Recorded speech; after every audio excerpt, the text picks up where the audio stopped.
내 마음을 돌보는 시간.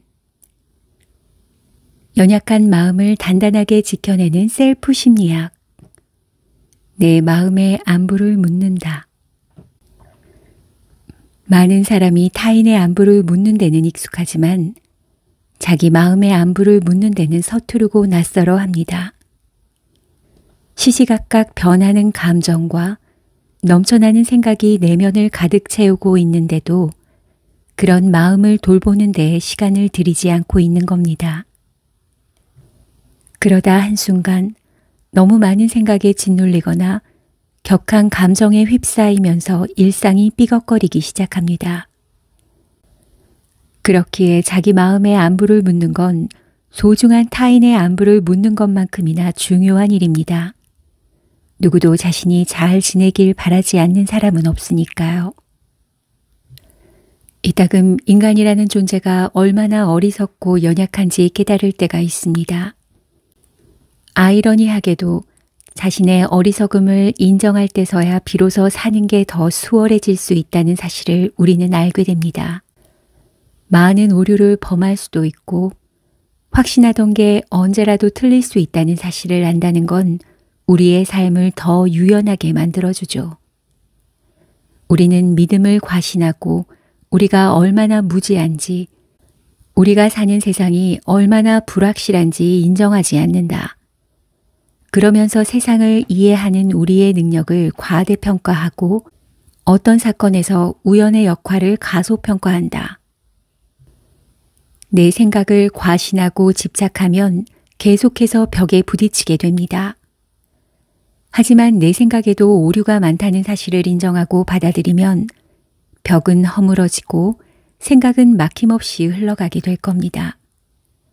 내게 도움이 될 새로운 정보를 담을 수 있는 그릇도 커질 테지요.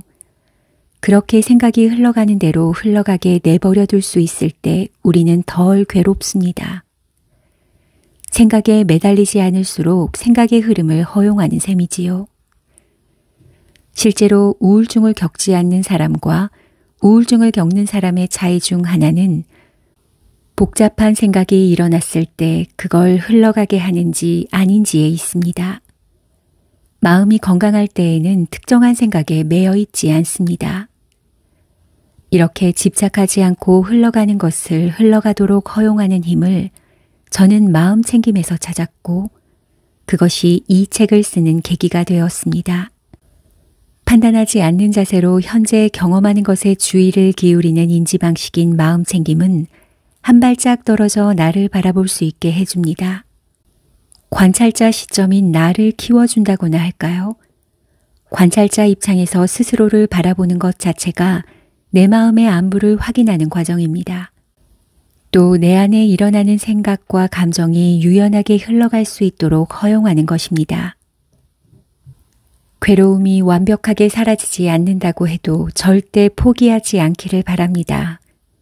삶은 완벽하지 않지만 점점 더 나아질 것이라는 기대가 있다면 충분히 살만하니까요. 조금씩 나아지는 과정, 조금씩 나아지기 위해 일상에 발을 굴리는 그 자체가 삶이라고 믿습니다. 누구보다 당신 스스로를 믿으세요. 마음과 삶이 나아지게 할 힘을 당신이 가지고 있다는 것도요. 그리고 그 시작은 자기 마음을 살피고 안부를 묻는 데에서 출발한다는 점을 기억하시기 바랍니다. 마음을 데리고 사는 게 왜 이리 힘든가요? 의심이 많은 친구가 있습니다. 처음에는 그녀를 보며 왜 저렇게 삐딱하게 굴지? 왜 부정적으로만 생각하지? 라고 여겼습니다. 그러다 시간이 지나 그녀와 친해지게 되었습니다. 타인을 지나치게 의심하는 경향 때문에 남과 좀처럼 가까워지지 못하는 그녀를 보며 저는 늘 안타까운 마음이 들었습니다. 그러던 어느 날 그녀에게 어린 시절 이야기를 듣게 되었습니다. 그녀의 어린 시절은 가정폭력과 방임의 연속이었습니다. 이런 가정환경 탓에 그녀는 학교에서도 친구들과 잘 어울리지 못하고 소외되고 말았지요. 그 이야기를 듣고서야 비로소 그녀를 이해할 수 있었습니다. 지나치게 의심이 많은 경향은 어린 시절에 만들어진 생존 전략이었다는 것을요. 쉽게 마음을 주었다가 또 상처받을지 모른다는 불안에서 비롯된 자기 방어 전략인 셈이죠. 그 친구에게 의심은 생존하기 위한 필수적인 것이었습니다. 어른이 되어서도 살아남기 위해 발달시켰던 의심하는 태도가 현재 자신을 괴롭히는 요인으로 작동하고 있었던 겁니다. 과거에는 나를 살게 했지만, 아니 어쩌면 지금도 생존에는 도움이 될지 모르지만 마음의 안정에는 도움이 안 되는 기능이지요. 좀처럼 평온해지지 못하는 그 친구가 여전히 안타깝습니다. 그렇지만 이것이 다만 그 친구만의 이야기일까요? 우리 모두가 공유하고 있는 이런 마음의 문제는 비록 생존에는 도움을 주더라도 마음을 괴롭히는 경우가 더 많습니다. 이런 모순을 이해하려면 뇌를 먼저 살펴볼 필요가 있습니다. 괴로움은 뇌의 생각에서 비롯되니까요. 뇌는 생존에 유리한 방향으로 진화해 왔습니다. 생존에 유리한 방향으로 진화한 우리 뇌의 세 가지 특성은 주의 산만함, 불안감, 부정적 경향성이 그것입니다. 생존하기 위해서 주의 산만해야 합니다. 불안은 내 목숨을 지켜주는 감정입니다. 부정적인 정보를 훨씬 더 민감하게 받아들이는 경향은 살아남은 유전자의 흔적입니다. 결론적으로 이 세 가지 특성 모두 나를 생존시키고 유전자를 더 많이 퍼뜨리기 위해 장착되어 있는 것입니다. 하지만 이런 특성은 현대사회를 살아가는 우리에게 긍정적으로 작용하지 못합니다. 오히려 괴로움의 원인이 되고 있죠. 계속해서 걱정과 불안에 시달리고 게임이나 핸드폰의 주의를 빼앗기고 부정적인 일에 초점을 맞춘 채 스스로를 괴롭게 만들고 있습니다. 인류가 생존을 위해 진화해온 방향이 인간의 행복과는 일치하지 않는다는 점을 이해하셨으면 좋겠습니다. DNA에 새겨져 있는 것은 생존을 위한 것입니다. 그렇기 때문에 평온한 마음, 즉 행복감을 위해서 의도적으로 공부하고 연습해야 합니다. 그건 몸에 새겨져 있지 않거든요. 별 수 있나요? 몸에 새기기 위해서 연습밖에는 답이 없습니다. 고요한 마음을 지킬 수 있도록 뇌를 길들이는 수밖에. 통제되지 않는 마음이 괴로움을 부른다. 사는 게 내 마음 같지 않을 때 대개는 힘들다고 말합니다. 그런데 가장 내 마음대로 안 되는 건 아이러니하게도 내 마음이죠.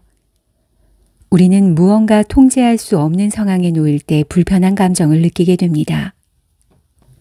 타인의 시선을 지나치게 의식하는 내가 싫은데 자꾸 눈치를 보고 움츠러듭니다. 실패의 경험을 쉽게 털어버리지 못하고 계속 주저앉아 있습니다. 헤어진 애인을 쿨하게 잊고 싶은데 마음은 자꾸만 연연해합니다. 이처럼 원치 않는데 그렇게 되는 경우, 즉 통제할 수 없는 모든 상황에서 우리는 괴로워집니다. 바꿀 수 없는 것을 바꾸고 싶어 하는 데서 문제가 시작되는 것입니다.